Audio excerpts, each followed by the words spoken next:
हाथरस हादसे से जुड़ी हुई बड़ी खबर है। हाथरस हादसे के एक हफ्ते बाद सरकार की गठित एसआईटी की रिपोर्ट आ चुकी है और इस रिपोर्ट में आयोजकों, ऑर्गेनाइजर्स और अफसरों की बड़ी लापरवाही को उजागर किया गया है। सबसे पहले आपको बताते हैं रिपोर्ट में क्या कुछ कहा गया है।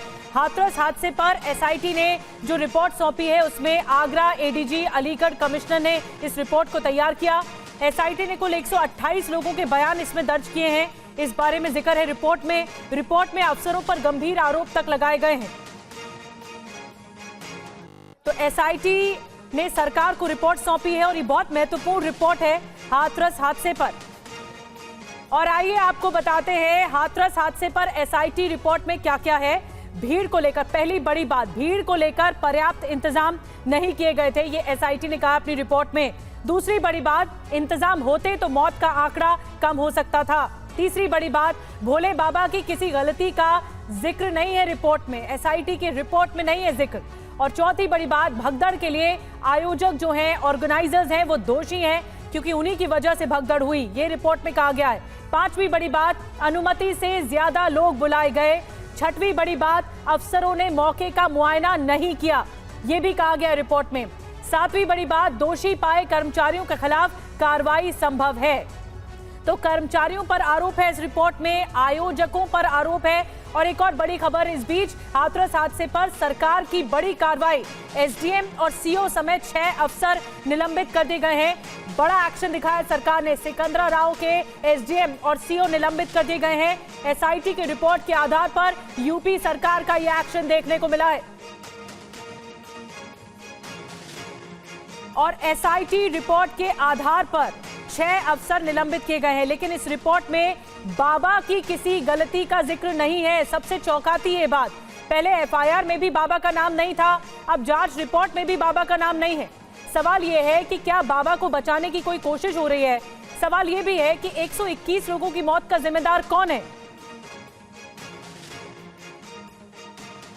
तो देखिए, सबसे चौंकाती है ये बात कि बाबा का जिक्र तक नहीं है एसआईटी रिपोर्ट में। जो इल्जाम लगाया गया, आरोप लगाया गया एसआईटी रिपोर्ट में, उसमें ऑर्गेनाइजर्स के खिलाफ सख्त कार्रवाई की बात कही गई है।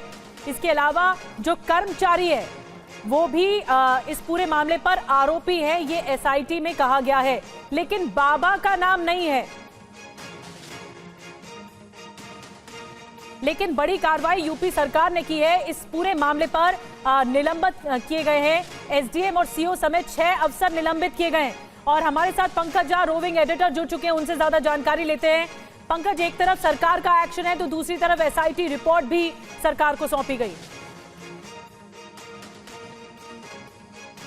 देखिए, इसमें पूरी घटना में जो एसआईटी रिपोर्ट, जो कि 2 सीनियर अफसरों के, एक आईपीएस अधिकारी और एक आईएएस अधिकारी की रिपोर्ट थी, आज वो मुख्यमंत्री के सामने आज सवेरे पेश की गई। उस रिपोर्ट के आधार पर कार्रवाई जो हुई है, उसमें जो एसडीएम जिसने परमिशन दी थी हाथरस मामले में, उनको, और साथ ही जो इलाके के सीओ हैं, जो डीएसपी रैंक के अधिकारी होते हैं, तहसीलदार होते हैं, जो चौकी इंचार्ज था, थाना प्रभारी था, ऐसे 6 अधिकारियों को निलंबित किया गया है। लेकिन सबसे बड़ा सवाल ये है कि अगर इस रिपोर्ट को देखें तो इस मामले में जो जिले के डीएम हैं, जो आशीष कुमार हैं, या फिर एसपी हैं निपुण अग्रवाल हैं, उनके रोल पर सवाल नहीं उठाया गया, उनको एक तरीके से क्लीन चिट दे दी गई। दूसरी बात, जिस बाबा को लेकर इतनी बड़ी घटना हुई, इतने लोगों की जान चली गई, उसके मामले में अभी भी कुछ नहीं कहा गया है, उसके खिलाफ अभी तक एफआईआर भी नहीं हुई है।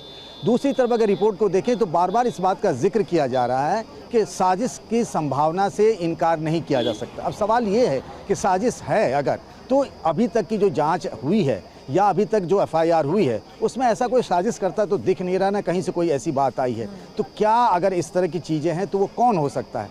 तो इस रिपोर्ट के आधार पर देखें तो बहुत सारी चीज़ें हैं जिस पर सवाल उठते हैं। बिल्कुल बड़ी बात कह रहे हैं पंकज, बहुत बहुत धन्यवाद आपका। नजर बना के रखिए, सरकार का एक्शन है, लेकिन सबसे बात जो चौंकाती है, एसआईटी रिपोर्ट में बाबा का नाम तक नहीं है, पहले एफआईआर में भी नाम नहीं था।